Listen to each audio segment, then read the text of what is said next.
আচ্ছা, বিয়ের সাথে কেন? বিয়ের আসর থেকে উঠে আসছি যে বাংলাদেশ জিতলে আজকে বিয়ে করবো, তাহলে বিয়ে করবো না। আজকে বাংলাদেশ জিতলে বিয়ে করবেন? হ্যাঁ, বিয়ের আসর থেকে উঠে আসছি, বাংলাদেশ জিতলে তাহলে বিয়ে করবো। আর বাংলাদেশ না জিতলে বিয়ে করবো না। বিয়ে করবেন না, চিরকুমার থাকবো। এই ডিসিশন কেন? ডিসিশন মানে বাংলাদেশ ফুটবল টিম অনেক এগিয়ে আছে, তাই আমি ভালোবাসার উদ্যোগে আমি এই ডিসিশনটা নিচ্ছি। আচ্ছা, তো টিকিট কিভাবে কাটছেন? টিকিট বাই অনলাইনে কাটছি। অনলাইনে কাটছেন? অনলাইনে পাইছেন? হ্যাঁ, অনলাইনে পাইছি। 5 মোবাইল 4টা টিকিট কাটছি। আচ্ছা, কয়জন আসছে এখানে? 4 জন, আমরা 4 বন্ধু আসছি। 4 জন বন্ধু। হ্যাঁ। এরা কারা আপনার বন্ধুরা? হ্যাঁ জি, আমার বন্ধু। আপনি এমনিতে কি করেন? আমি এমনিতে একটা কাজ করি। কি কাজ? বাড়িতেই। আচ্ছা আচ্ছা আচ্ছা। তো বাসা কোথায় আপনার? রায়পুরা, নরসিংদী। তাহলে আজকে যদি বাংলাদেশ জিতে তাহলে আপনি কবের মধ্যে বিয়ে করবেন? বাড়িতে ফিরে বিয়ে করবো। বাড়িতে ফিরেই বিয়ে করবেন? হ্যাঁ।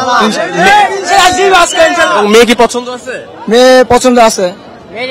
Already ready? হ্যাঁ, মেয়ে রেডি করে। তারে কি বলছেন যে আপনি যদি ম্যাচ না জিতে তাকে বিয়ে করবেন? না না না, বিয়ে করবো না। তার সেও জানে? হ্যাঁ, জানে। তার সাথে কথা হয়েছে এবং কথা রাখবেন তো? তার সাথে কথা বলে আইছি মাত্র। জি। তা আমরা দর্শক আমরা দেখতে পাচ্ছিলেন যে একজন যার দেখলাম যে যিনি এই মুহূর্তে যে বিয়ে করবেন না আর কি, এইরকম একটা ডিসিশন নিয়েছেন, যিনি ম্যাচ না জিততে পারলে আসলে বিয়ে করবেন না, এরকম ডিসিশনও নিয়ে আসছেন। আপনারা দেখছিলেন দর্শক।